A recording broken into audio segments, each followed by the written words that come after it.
ચમકતી reality show, બરોબર, એ બધા TV show તમે જોતા હશો, પણ ત્યાં લાઈટો હોય, લાઈટ ચમકતી હોય, મોટો મંચ હોય, ઘણા બધા સેલિબ્રિટીઝ આવે, પણ આજે આપણી સાથે પણ સેલિબ્રિટીઝ છે, આપણી સાથે પણ સેલિબ્રિટીઝ છે, પણ એ કયા સેલિબ્રિટીઝ? આપણા મોવા પ્રાથમિક શાળાના ચાલકો કે જેમણે આ ટોક શોમાં ભાગ લીધેલ છે. તો ચાલો આજે આપણે વાત કરીશું થોડી મસ્તીની, થોડા ભણતરની અને આ શાળાના એ નાના નાના તારલાઓની કે જેમણે પોતાના કૌશલ્યથી આપણું દિલ જીતી લીધું છે. તો ચલો હવે કાર્યક્રમની શરૂઆત કરીશું. તૈયાર છો બધા? મને અવાજ નથી સંભળાતો. તૈયાર છો? ઓકે, સરસ. તો આજના આ શોના મુખ્ય આકર્ષણ તરફ થોડી નજર કરું. માસુમિયતની ઝલક, નાના બાળકોની અદ્ભુત સાંસ્કૃતિક પ્રવૃત્તિઓ, જ્ઞાનનો ઓવરડોઝ, આપણી શાળાના હોશિયાર વિદ્યાર્થીઓ સાથે નાની એવી વાતચીત, ખાસ મહેમાન, આપણા વંદનીય શિક્ષકો અને મુખ્ય અતિથિશ્રીઓ સાથે ખાસ મુલાકાત.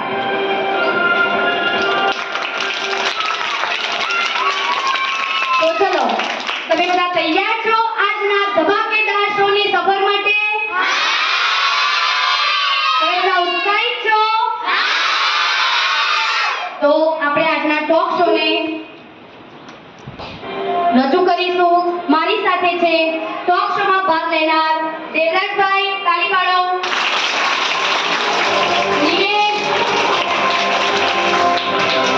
જેમને હું પ્રશ્ન પૂછીશ અને એમના કૌશલ્યથી, એમની આવડતથી એ તમને જવાબ આપશે. નિમેશ અને દેવરાજ, રેડી છો? સરસ.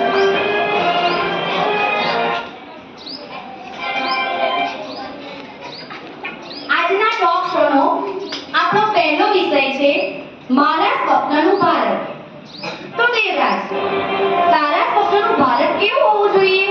મારા સ્વપ્નનું ભારત દરેક બાળકોને મફત અને ઉત્તમ શિક્ષણ મળે, કોઈ બાળકો અશિક્ષિત ન રહે, દેશ અશિક્ષિત ન રહે, ગરીબ દેશ ટેકનોલોજી અને વિજ્ઞાન આગળ હોય.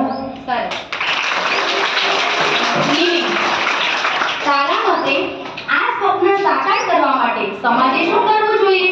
આપણે સૌએ ભ્રષ્ટાચાર દૂર કરવો પડશે, સ્વચ્છતા જાળવવી પડશે અને જાતિ ધર્મના ભેદભાવ વગર એક થઈને કામ કરવું પડશે. સરસ. દેશ ત્યારે જ મહાન બનશે કે જ્યારે દરેક નાગરિક પોતાની ફરજ સમજશે. હવે નેક્સ્ટ ભાગ લેનાર વિદ્યાર્થી છે આકાશ અને પ્રદીપ. તમે રેડી છો? હા. Very good. આકાશ, આપણો આગળનો વિષય છે મારી શાળા મારા વિચારો. તારા માટે શાળાનું શું મહત્વ છે? શાળા એ માત્ર ભણવાનું સ્થળ નથી, પણ આપણું બીજું ઘર છે. અહીં આપણને સંસ્કાર, શિસ્ત અને સાચા મિત્રો મળે છે. પ્રદીપ, શાળામાં કયા ફેરફાર થાય તો ભણવાની વધુ મજા આવે? જો શાળામાં રમત-ગમત, ડિજિટલ ક્લાસરૂમ અને પ્રાયોગિક પર ભાર મૂકવામાં આવે છે, તો બાળકો ઉત્સાહથી ભણશે. Very good. સરસ. એક ઉત્તમ શાળા ઉત્તમ નાગરિકોનું નિર્માણ કરે છે. ચલો હવે આગળના પ્રશ્ન તરફ જઈશું, જેમાં મારી સાથે છે યશ અને ભૂમિકા.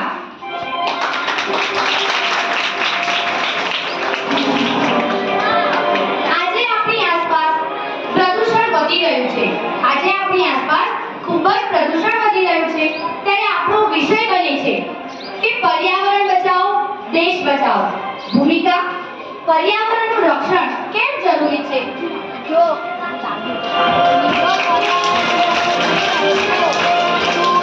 હવા અને પાણી નહીં મળે, માનવ જાતનું ખતરામાં પડી જશે. સરસ. યશ, વિદ્યાર્થીઓ તરીકે આપણે શું કરી શકીએ? આપણે વધુને વધુ વૃક્ષો વાવવા જોઈએ, પ્લાસ્ટિકનો ઉપયોગ બંધ કરવો જોઈએ અને પાણી કે વીજળીનો બગાડ અટકાવવો જોઈએ. સરસ. પર્યાવરણ બચશે તો જ આપણું ભવિષ્ય સુરક્ષિત રહેશે. હવે આગળના પ્રશ્ન તરફ જઈએ. મારા નેક્સ્ટ ભાગ લેનાર વિદ્યાર્થી છે મોહિત અને Naksh. Ready? Okay. Hello hello hello. Mohit, આપણે હકોની વાત તો કરીએ છીએ, પણ આપણી સામાજિક ફરજ શું છે? સમાજના નિયમોનું પાલન કરવું, જાહેર મુલકોને નિશાનો પહોંચાડવું અને સ્વચ્છતા રાખવી આપણી જીવનની પહેલી સામાજિક ફરજ છે. Very good sir. નાગરિક તરીકે આપણો બીજો કયો ધર્મ છે? જરૂરિયાતમંદ લોકોને મદદ કરવી, વડીલોનો આદર કરવો અને ભાઈચારો જાળવવો એ સાચો સામાજિક ધર્મ છે. Very good sir. જો મિત્રો, જ્યારે દરેક વ્યક્તિ પોતાની ફરજ સમજશે ત્યારે સમાજ આપોઆપ સુંદર બનવાનો જ છે. તો આપણે બધાએ આપણી ફરજ સમજીને આપણા સમાજને એક સુંદર બનાવવાનો છે. બહુ સરસ વિદ્યાર્થીઓ રમી રહ્યા છે. હવે આગળના મારા ભાગ લેનાર વિદ્યાર્થીઓ છે નીલમ અને જાનવી.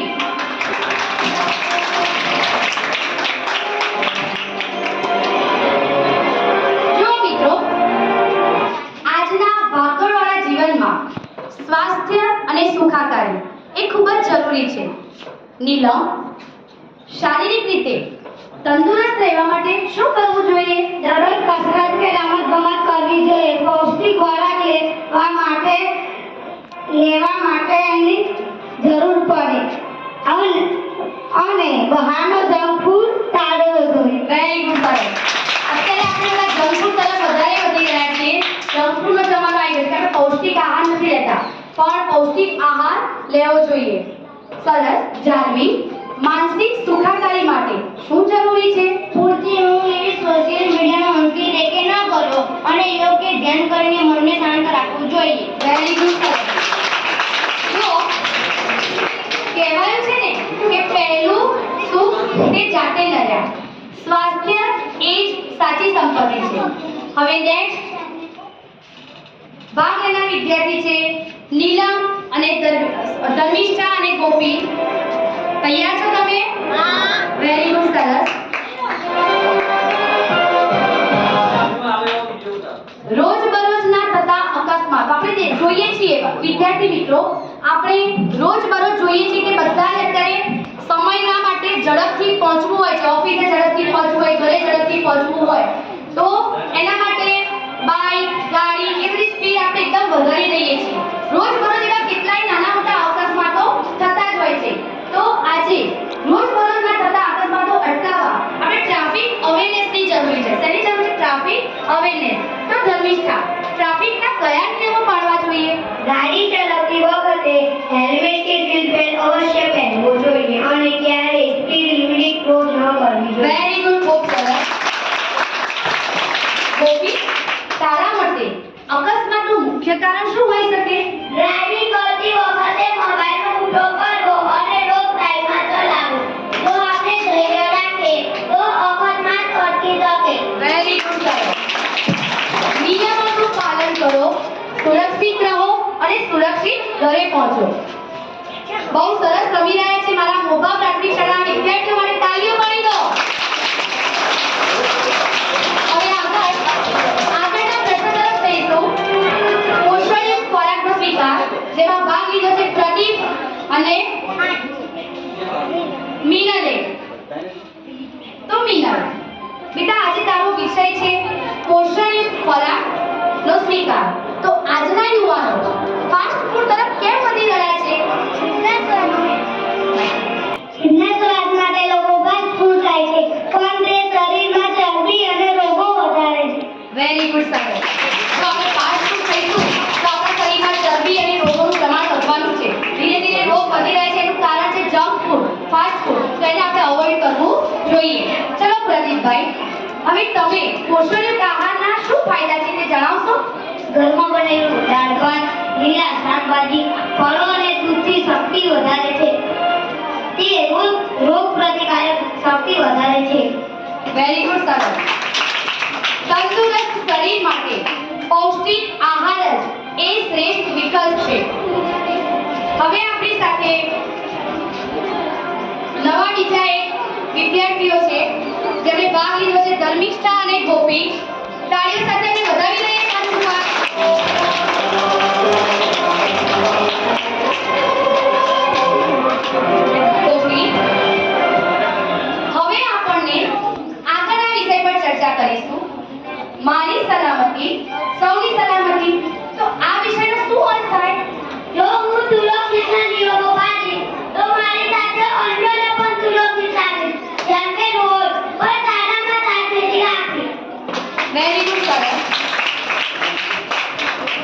ધર્મિષ્ઠા. આપત્તિ વખતે કેવા પગલાં લેવા જોઈએ?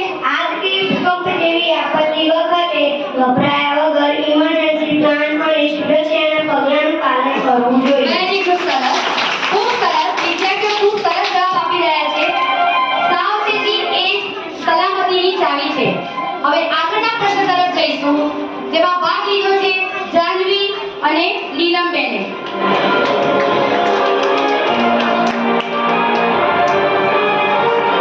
આપણો દેશ વિવિધ સંસ્કૃતિથી ભરેલો છે. હવે વિષય છે આપણો સાંસ્કૃતિક વારસો. તો જાહ્નવી, આપણા વારસાની ખાસિયત શું છે? આપણા પ્રાચીન સ્થાપત્યો યોગ, આયુર્વેદ, શાસ્ત્રીય સંગીત અને પરંપરા વિશ્વભર જાણીતી છે. વેરી ગુડ, ખૂબ સરસ. નીલમ, આ વારસાને જાળવવા આપણે શું કરવું જોઈએ? આપણે પક્ષી સંસ્કૃતના આધાર અનુકરણથી બચવું જોઈએ અને આપણી માતૃભાષા તથા સંસ્કૃતિ પર ગર્વ કરવો જોઈએ. વેરી ગુડ, ખૂબ સરસ. આપણો વારસો એ આપણી સાચી ઓળખ છે. હવે નેક્સ્ટ પ્રશ્ન તરફ જઈશું, જેમાં ભાગ લીધો છે આપણા મોહિશભાઈ અને નક્ષે. તો ભારત એ તહેવારોનો દેશ છે. ભારત એ તહેવારોનો દેશ છે. તો આજનો વિષય છે આપણા ઉત્સવો. નક્ષ, તહેવારનું આપણા જીવનમાં શું મહત્વ છે? તહેવારો આપણા જીવનમાં ખુશી, ઉત્સાહ અને નવો રંગ પૂરે છે. તે પરિવાર અને સમાજને એક સાથે જોડે છે. વેરી ગુડ, ખૂબ સરસ. ભાઈ તાલીઓ ઓછી પડે, થોડી તાલીઓ પાડો. બધા બાળકો સરસ જવાબ આપી રહ્યા છે. મોહિત, આજના સમયમાં ઉત્સવો કેવી રીતે ઉજવવા જોઈએ? ઉત્સવો ઇકો ફ્રેન્ડલી તરીકે ઉજવવા જોઈએ. પ્રદૂષણને બદલે પ્રેમ અને એકતાનો સંદેશ ફેલાવવો જોઈએ. વેરી ગુડ, ખૂબ સરસ. આપણા ઉત્સવો એ એકતા અને આનંદનો સંદેશ આપે છે. હવે નેક્સ્ટ પ્રશ્ન તરફ જઈશું, જેમાં ભાગ લીધેલ છે દેવરાજ અને નિમેશે.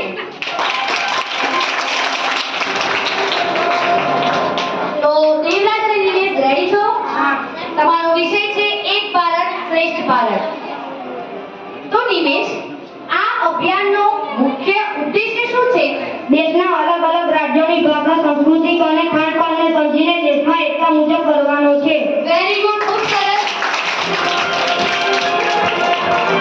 દેવરાજ, વિવિધતામાં એકતા કેવી રીતે જાળવી શકાય?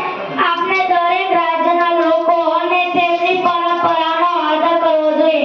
જ્ઞાતિ કે પ્રદેશના ભેદભાવ ભૂલીને પહેલા ભારતીય બનવું જોઈએ. વેરી ગુડ, ખૂબ સરસ. જો એકતામાં જ ભારતની ખરી તાકાત છે. આપણે બધાએ એક થઈને રહીશું તો આપણો દેશ એ આનાથી પણ વધારે આગળ આવશે. એટલે એકતા એ આપણા ભારતની તાકાત છે. હવે નેક્સ્ટ પ્રશ્ન તરફ જઈશું. મારા વિદ્યાર્થીઓ બહુ સરસ રમી રહ્યા છે. એની માટે તાલીને ગણગણાટ સાથે વધારી લો.